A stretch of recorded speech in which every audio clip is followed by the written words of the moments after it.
শুক্রবার দুপুর থেকেই জমজমাট হয়ে ওঠে গুলশানের বিএনপি চেয়ারপারসনের কার্যালয়। দেশের নানা প্রান্ত থেকে ছুটে আসেন গত ১৭ বছর নানাভাবে নির্যাতিত দলের নেত্রীরা।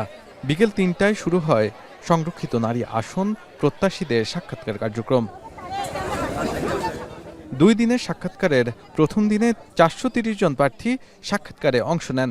এ পর্যায়ে রাজশাহী, খুলনা, রংপুর, বরিশাল ও ফরিদপুর বিভাগের প্রার্থীদের সাক্ষাৎকার নেওয়া হয়।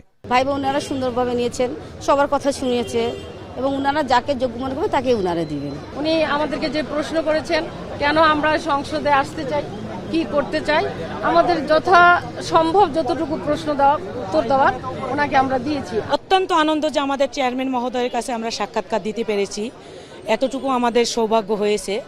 মনোনয়ন প্রত্যাশীরা আশা প্রকাশ করে বলেন, দীর্ঘদিনের আন্দোলন সংগ্রামে তাদের ভূমিকা দল যথাযথভাবে মূল্যায়ন করবে। আমার স্বামীর জেল জুলুম অত্যাচারের অনেক শিকার হয়েছেন, সেই সময় আমি আমার হাজবেন্ডের সাথে থেকে এবং আমার হাজবেন্ডের শূন্য জায়গাটাতে আমি পূরণ করি, দলের জন্য অবদান রেখেছি। বিগত এই ফ্যাসিস্ট সরকারের আমলে ৫ জন মানুষও ছিল না একটা ব্যানার ধরার, সেই সময় আমরা ব্যানারটা ধরেছি। কে নির্যাতনের শিকার, কে কতটুকু কাজ করবে, এমনকি সংসদে গিয়ে কে কতটুকু তার দেশের জন্য, জিনিস জেলার জন্য বক্তব্য উপস্থাপন করতে হবে সুন্দরভাবে।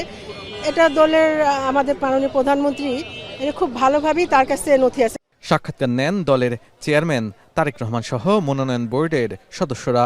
যোগ্যতার ভিত্তিতেই প্রার্থী বাছাই করা হবে বলে জানিয়েছেন সিনিয়র যুগ্ম মহাসচিব রুহুল কবির রিজভী। অনেক মহিলা নেত্রী আমাদের, তাদের নামে মিথ্যা মামলা হয়েছে, তারা শর্টগানের গুলি খেয়েছে, তাদের বাড়িতে ভাঙচুর করা হয়েছে, তাদের সন্তানদেরকে ধরে নিয়ে যাওয়া হয়েছে শুধুমাত্র রাজনীতি করার কারণে এবং রাজনৈতিক আদর্শের কারণে। এই পৈশাচিক বিভীষিকা তো ১৬-১৭ বছর ধরেই চলেছে। তো আমার বিশ্বাস দল এই সমস্ত বিষয়গুলো বিবেচনা করবে, পাশাপাশি সংসদে কথা বলা এবং কথা বলার জন্য এবং আইন প্রণয়নের ব্যাপারে যে জ্ঞান থাকা দরকার, যে শিক্ষা থাকা দরকার, এই সব বিষয়গুলোও এখানে বিবেচিত হবে বলে আমি মনে করি। দ্বিতীয় দিন শনিবার পর্যায়ক্রমে চট্টগ্রাম, সিলেট, ঢাকা ও ময়মনসিংহ বিভাগের প্রার্থীদের সাক্ষাৎকার নেওয়া হবে। আসন বন্টন অনুযায়ী বিএনপি জোট পাবে ৩৬টি আসন। ভোট গ্রহণ অনুষ্ঠিত হবে আগামী ১২ই মে।